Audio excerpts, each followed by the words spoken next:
talks that there have been countless ingenious technological innovations for the last 200 years, and the last 50 years especially, that are designed to save us time. Remarkable inventions. Somehow the result has been that nobody has any time left.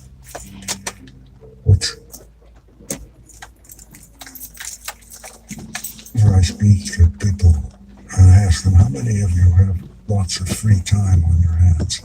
Almost nobody. Almost nobody. Not even children. So that's why I called it the new poverty. We're a time-poor society. We have lots of things, and maybe, although much less now, maybe lots of money, but lots of time, no.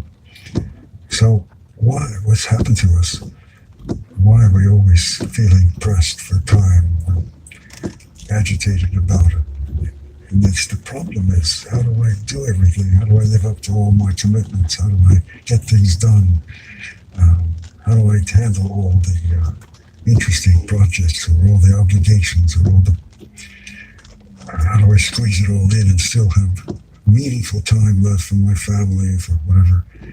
So it's a great suffering, this problem of time in our culture and throughout the modern world, I think. And then the mystery of time is very much deeper in a way. It goes back since any recorded history, since people have been thinking about the meaning and purpose of their lives, why they're on Earth, what they're supposed to be doing, who they are, who we are, and above all, why do we live? Why do we die? What is this? What is time at all? Is a huge mystery. Nobody knows what it is, really. And yet, it's our life. And it's a mysterious question. Why? What is this thing that beginning, middle, end, we come into being, we pass out of being? Everything, more or less, has that property of being temporal, in time. Except, so they say, the eternal, whatever that is, which we can talk about. So the mystery of time is the mystery of our life, our human life. Who we are, it's connected with who we are, what we're meant to be. Why do we live? Why do we die? Why do we suffer? There is not a single deep question that is not inhabited by the question of time. So we have these two sides, the problem and what I'm calling the mystery. The problem is something to be solved, to be worked with, to be ingenious about, to be fixed. That's every people try to do. There's all kinds of time-saving devices. There's schedules and plannings and how to schedule your time, how to economize your time, etc., etc. This is a problem. Problems are meant to be solved, but mysteries are meant to be experienced, to be pondered, to be lived with, to let the mystery come into the human heart, the human soul.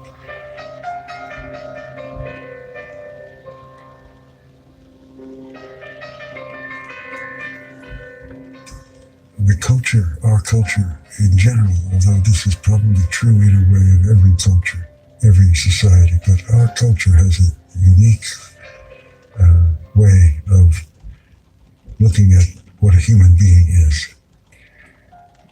And I don't think it started out that way, but somehow we've come to believe that people who need pleasure in our life need things to give us comfort, pleasure, need certain achievements to give us a sense of self-respect. Money, for example, to give us a sense of value and self-respect. That we need physical well-being, and then not only just health in some kind of a normal sense, but appearance. We need to appear a certain way. We need to, in other words, what what the Buddhists call the desire nature, that the satisfactions of desires is for many of us the meaning of happiness. And so to satisfy desires, we have an industry, capitalism, an economic, not just needs, but desires. And so one of the things we have to understand about the problem of time is the proliferation of desires. There's a very big difference in principle between needs and desires. To say physical needs are rather simple in a way, but that doesn't mean we should live sort of with fig leaves around us or something. That means there's a certain kind of need that corresponds to something essential in human nature. And it's not just physical survival, although that has been overemphasized very much, but it's also many things about the finer aspects of the human psyche that we need to cultivate. We'll come into that later. But then we have to recognize that the economic principle of our society has been the creation of desire in recent years, in not just satisfaction of need and desire, and that's one thing, but in order to keep a particular economy moving, more and more products have to be invented, more and more things have to be bought, more and more desires have to be created. So we have become a society of consumers that can never get enough, because the desire nature, as the great teachings of the past tell us, the desire nature is never satisfied for very long. The more it gets, the more it wants. And it's not that there were people twirling their mustaches behind the scenes saying, how can we make life more and more meaningless while we're making it seem more and more meaningful? But that's more or less what happened. With, you see, thousands of toothpaste or 100 kinds of cat food, or even cats' desire nature has to be taken into account now.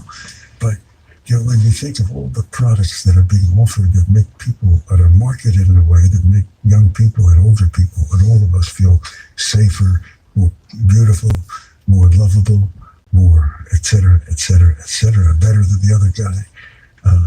This is an industry that's feeding off, provoking more and more desires. And that eats up a lot of our time, getting things, doing things, trying to get more and more, trying to work more and more, et cetera. There's a symbol of that in the Tibetan tradition. It's called the hungry ghost.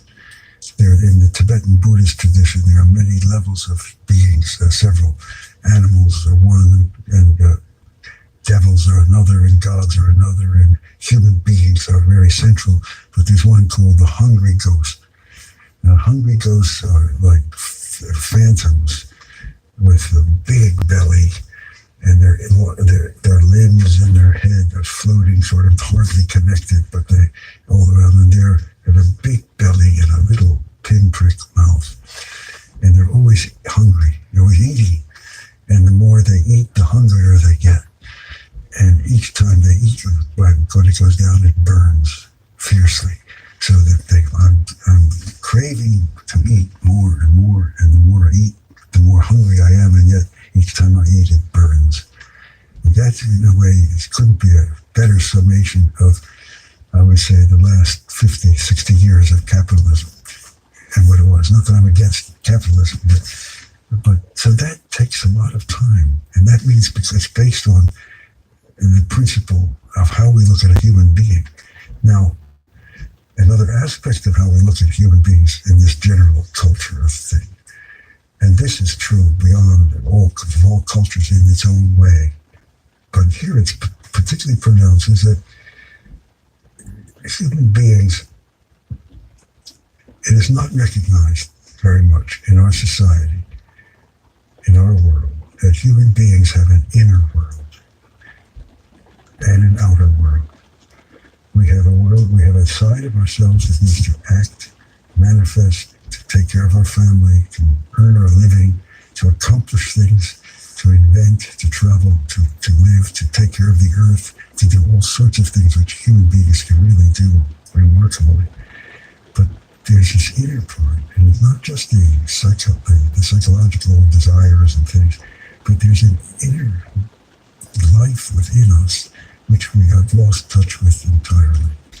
And we sometimes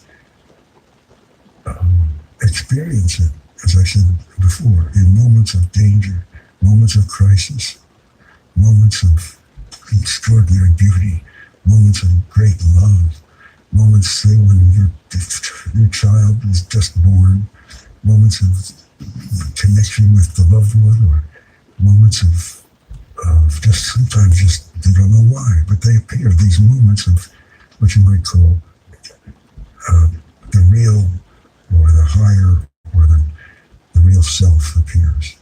There's a real self inside there, a real I that's covered over. It hasn't been born. It's not able to appear.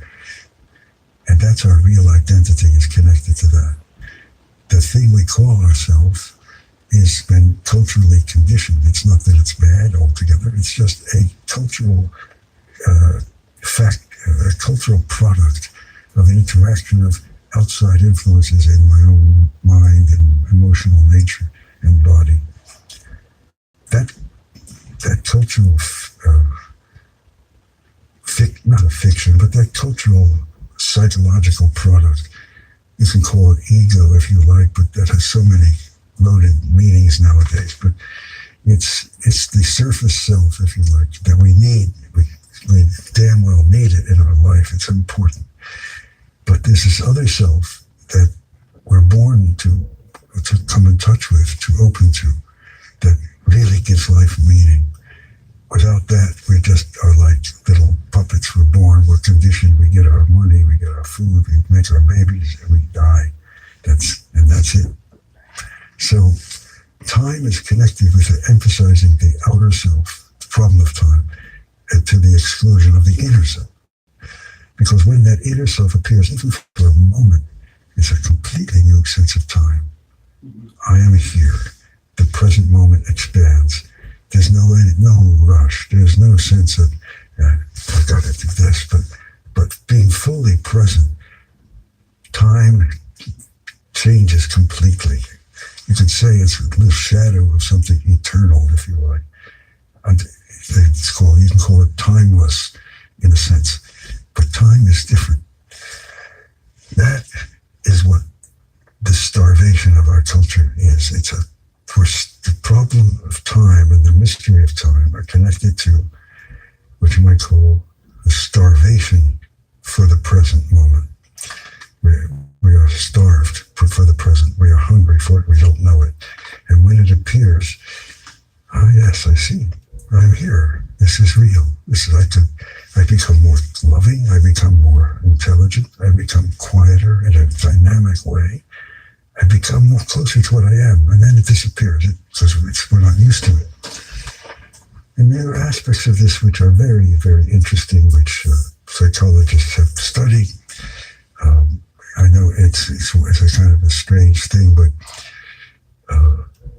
for example, many of us have been close to a fatal or dangerous car accident. You're driving along the road and suddenly a truck has shifted its lanes, or a car has shifted a lane and it's coming right at you. You have, by clock time, maybe 2 seconds to react, or you're dead. Well, suddenly, you start doing just the right thing. Something appears, and I'm here now, and it's as though I see my functions operating perfectly. Turns the wheel just in time. Maybe the car turns over.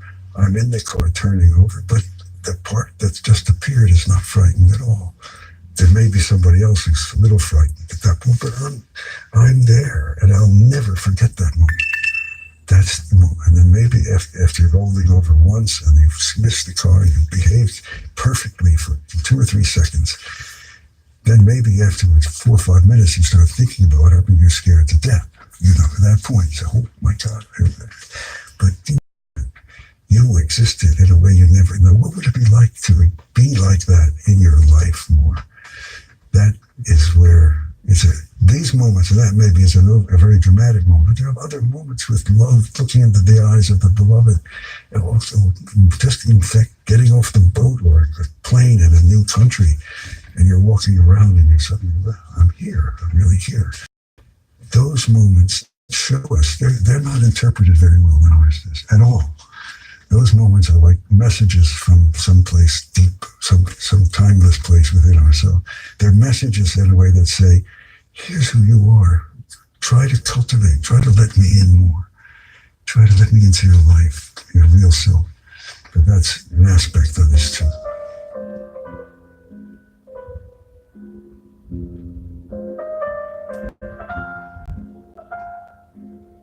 Like if you were under hypnosis, somebody put you under a hypnotic trance and told you you were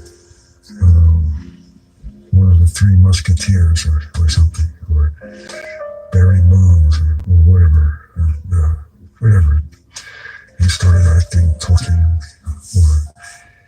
and talking about, reminiscing about your time when you hit 74 home runs or something, or when you were fighting with George Washington at Valley Forge, whatever you were hypnotized into thinking, feeling. And then you stepped out of it. Oh, here I am. This is who I am, of course. I don't know how it happened. I was just thinking, I felt I was like General Lafayette next to George Washington, or whenever I thought I was Joe DiMaggio or whatever, Marilyn Monroe.